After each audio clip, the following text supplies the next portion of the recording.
Halo guys, welcome to my channel sahabat Lover 28. Kali ini saya akan bawakan sebuah alur cerita film yang berjudul No Exit. Tanpa lama-lama langsung saja masuk alur ceritanya.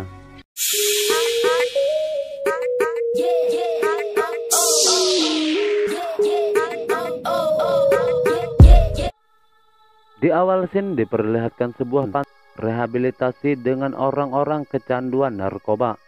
Dan kita akan berfokus pada seorang perempuan yang bernama Darby yang sedang dalam masa pemulihannya akibat kecanduan barang haram tersebut. Darby, phone. Tidak lama kemudian Darby mendapat sebuah telepon dari temannya yang mana ibunya yang sedang sakit parah akan dioperasi pada malam ini juga. Saat Darby ingin menelpon keluarganya menggunakan telepon panti rehab itu, Darby tidak diizinkan melakukan panggilan karena itu sudah peraturan di tempat rehabilitasi tersebut. Lalu di malam harinya Darby mencoba meminjam handphone dari salah seorang pasien rumah sakit itu juga yang bernama Jedi. Semula Jedi menolak meminjamkan handphonenya, tapi karena Darby mengancam akan memberitahukan pihak rehab bahwa Jedi memiliki handphone, akhirnya Jedi pun mau meminjamkan handphonenya kepada Darby. Karena peraturan di situ setiap pasien dilarang membawa handphone ke tempat itu. Lalu Darby pun mencoba menelpon sang kakak yang bernama Devon. Tapi saat ditelepon kakaknya mengatakan, "Kamu di rumah sakit itu saja, biar aku yang urus ibu. Dan jangan pernah datang ke sini sebelum masa penyembuhanmu selesai." Kemudian telepon pun terputus.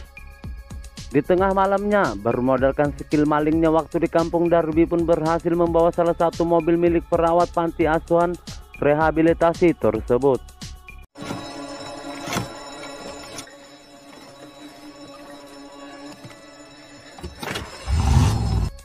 Di tengah perjalanan Darby mengalami cuaca yang sangat buruk. Kemudian saat dia menghentikan mobilnya sejenak, tidak berselang lama polisi mengetuk pintu kaca mobil tersebut. Okay, man. Lalu polisi itu mengatakan, "Kau tidak bisa melanjutkan perjalananmu karena semua jalan ditutup untuk saat ini." Kemudian polisi itu memberikan Darby dua pilihan, kembali atau berhenti di rest area yang tidak jauh sampai cuaca buruk itu berlalu baru bisa melanjutkan perjalanan lagi. Lalu Darby pun memutuskan untuk berhenti di rest area yang disediakan yang tidak jauh dari situ. Sesampainya Darby di rest area itu, dia pun mendapati sepasang suami istri yang bernama Sandy dan juga Ed. Kemudian Darby yang kebelet pipis pun dia langsung segera menuju toilet.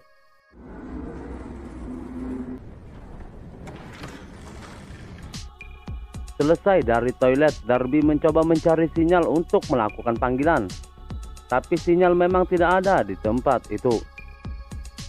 Tidak beberapa waktu lama Ed muncul dari luar dan mengatakan menemukan sinyal dekat pohon di luar itu. Mendengar hal itu, Darby pun mencoba keluar dan mencari sinyal untuk menelpon sang kakak. Di tengah pencarian sinyal, tidak sengaja Darby mendengar suara pintu kaca mobil van yang digedor-gedor oleh seseorang. Saat mendekati arah dari suara itu, alangkah terkejutnya Darby saat melihat anak kecil yang terikat tali dengan mulut disumpal kain. Kemudian saat Darby ingin membuka pintu van itu, namun karena pintu yang terkunci membuat Darby tidak bisa menolong anak tersebut. Dan di saat itu juga ada seorang yang menatapnya dari balik ke rest area tempat istirahat itu.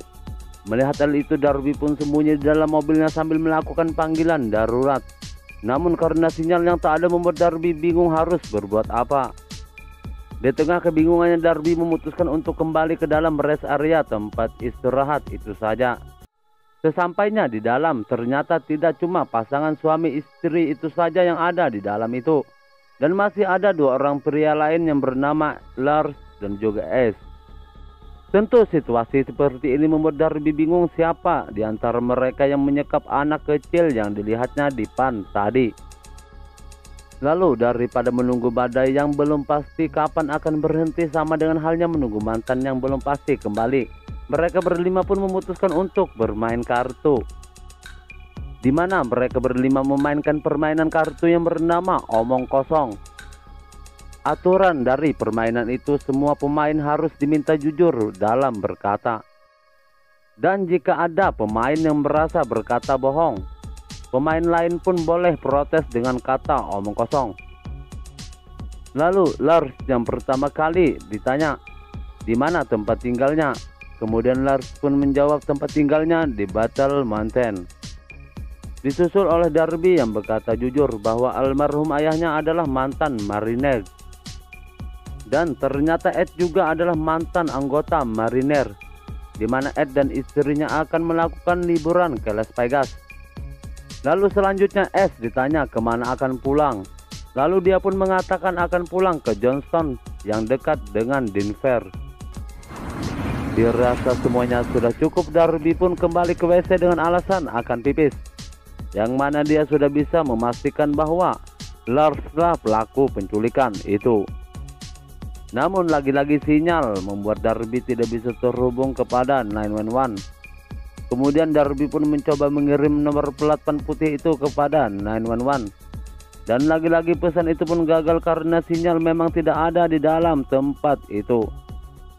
Darby yang melihat ada tempat jalan keluar lainnya, dia pun mencoba keluar dari belakang rest area itu secara diam-diam dan menuju mobil van tempat anak kecil itu disekap. Tapi kali ini Darby berhasil membuka pintu mobil menggunakan besi yang dia ambil di dalam mobilnya tadi. Dan bersamaan dengan itu Lars masuk ke dalam mobil itu. Darby pun mencoba sembunyi. Sementara anak kecil yang bernama Jay itu terlihat ketakutan saat Lars emosi kepada seseorang lewat radio komunikasi. Lebih parahnya lagi, penjahat ini bukan main-main, terlihat dari pistol yang ada di pinggangnya. Kemudian Lars pun keluar dari van itu dan ingin mengambilkan makanan buat Jay. Lalu Darby pun keluar dari persembunyiannya dan mencoba mengatakan ke Jay dia akan mencari pertolongan buat melepaskan Jay. Sementara Lars mengambil makanan dan kembali ke dalam mobil van tersebut. Melihat bekas-bekas kaki yang ada di salju itu, Lars mulai curiga bahwa ada seseorang yang sudah masuk ke dalam van miliknya.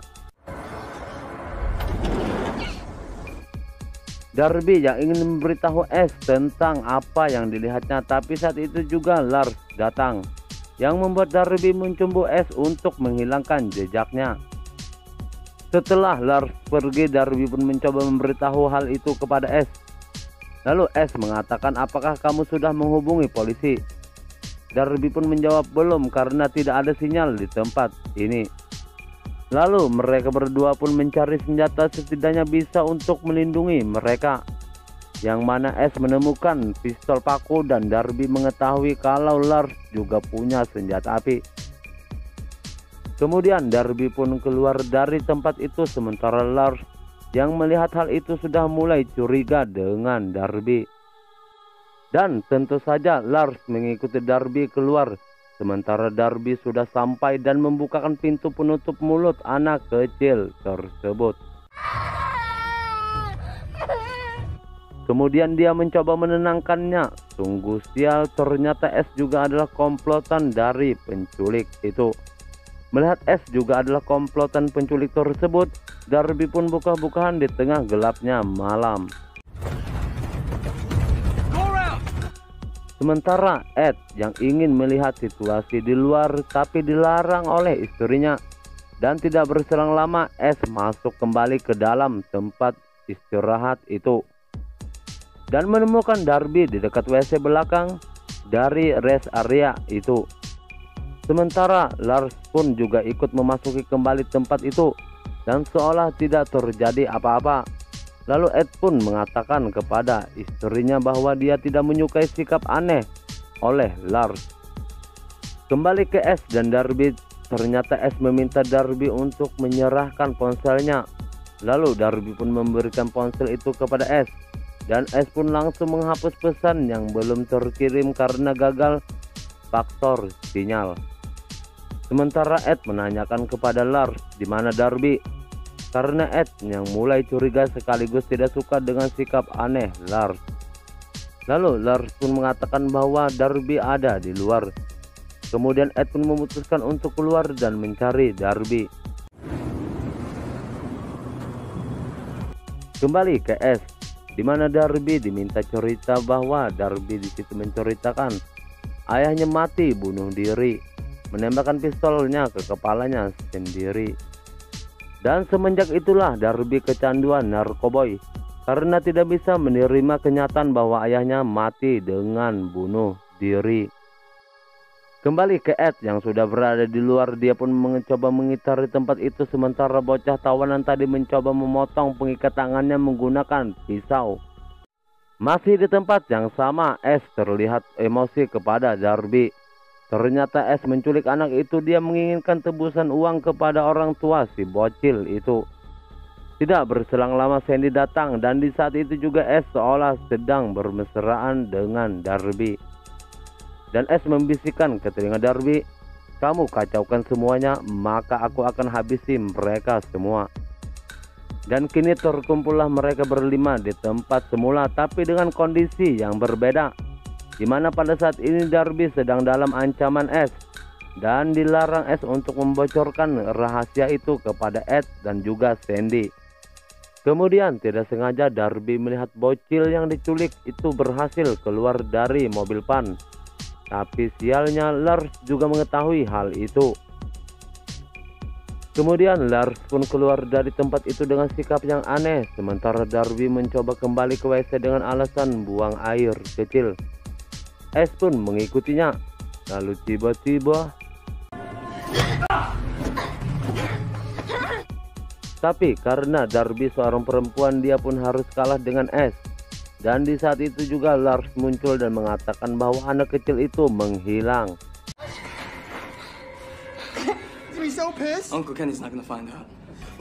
Kemudian mereka bertiga pun mencarinya. Darby yang masih dalam ancaman diminta di depan mereka berdua. Darby pun diminta untuk memanggil anak kecil itu. Lalu saat ada kesempatan tiba-tiba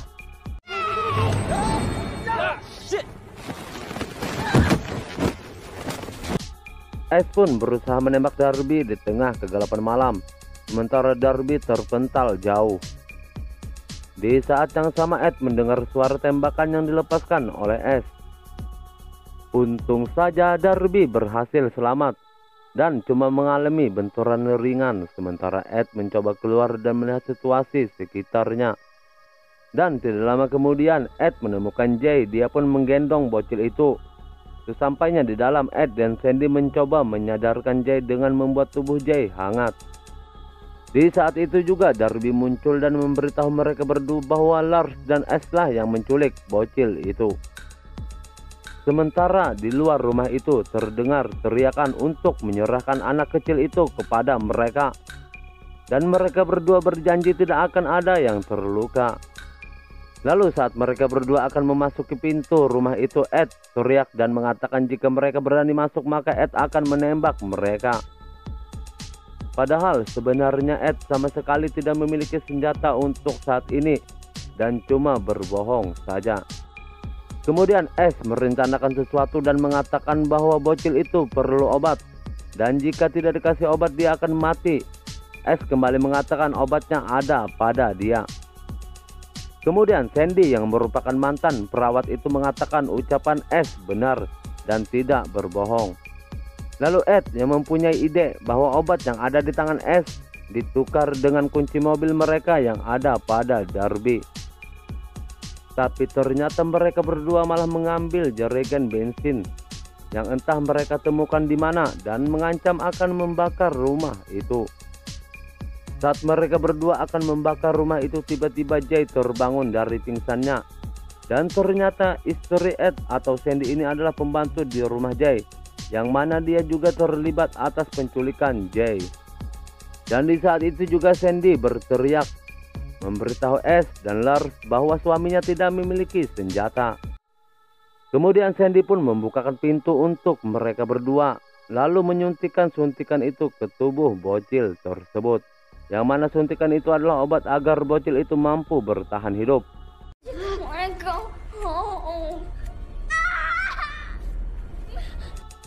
Lalu tidak lama setelah itu Darby mengungkapkan yang sebenarnya mereka berdua adalah berniat untuk menjual bocil itu dan tidak ada niat sama sekali meminta uang tebusan kepada orang tua bocil itu. Ternyata Sandy pun dikhianati oleh S dan juga Lars. Kemudian S meminta mereka berdua memberikan kunci mobil yang ada pada Darby. Namun karena Darby yang tidak mau memberikan, ditambah lagi bacotan Ed, tiba-tiba Ed pun harus mati di tangan S dan Sandy juga harus ikut mati akibat melakukan perlawanan kepada mereka berdua. S yang sudah terlanjur marah pun memaku tangan Darby dengan senjata mesin pakunya.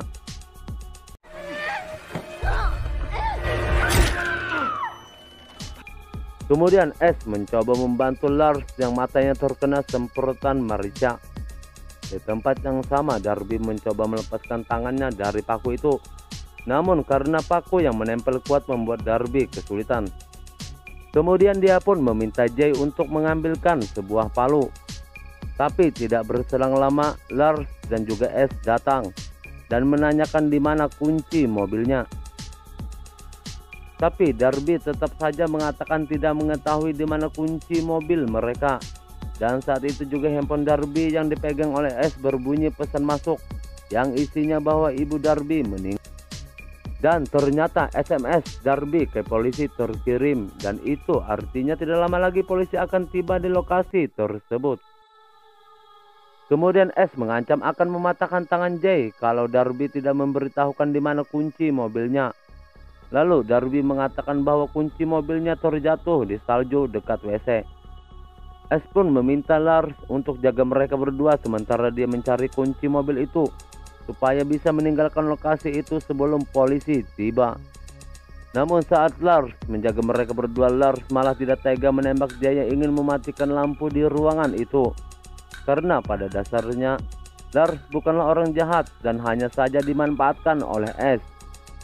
Pada saat itu juga Darby berhasil melepaskan paku dengan palu dan sedikit narkoba untuk menghilangkan rasa sakitnya. Kemudian saat Lars ingin menyalakan lampu itu kembali, Darby memukulnya. Dan refleks tangan Lars menembakkan senjatanya. Lalu S yang sudah menemukan kunci dan mendengar bunyi tembakan, dia pun bergegas membawa senjata pakunya dan menuju Darby dan Jay.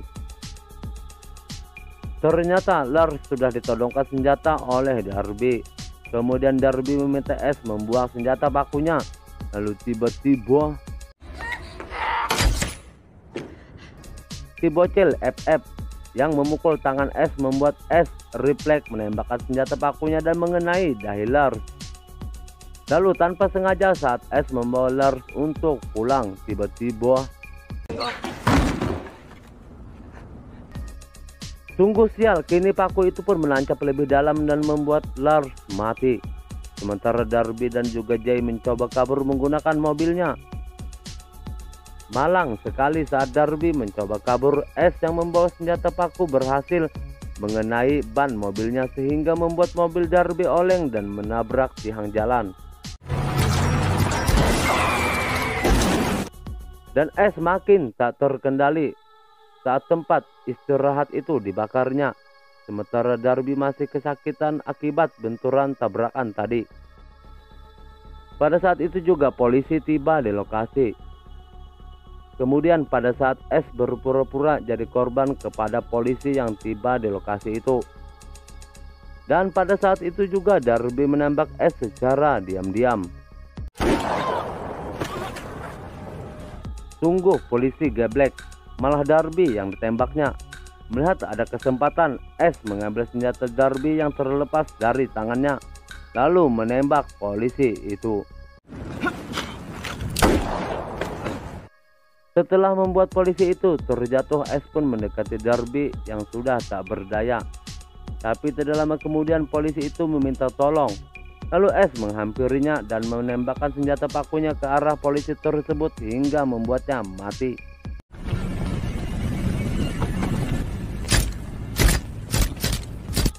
Kemudian dengan situasi di atas kemenangan, S mendekati Darby dan ingin menghabisinya. Lalu tiba-tiba Dan ternyata Darby menyimpan sebilah obeng lalu menusukkannya ke S hingga membuat S tewas dengan mengenai lehernya.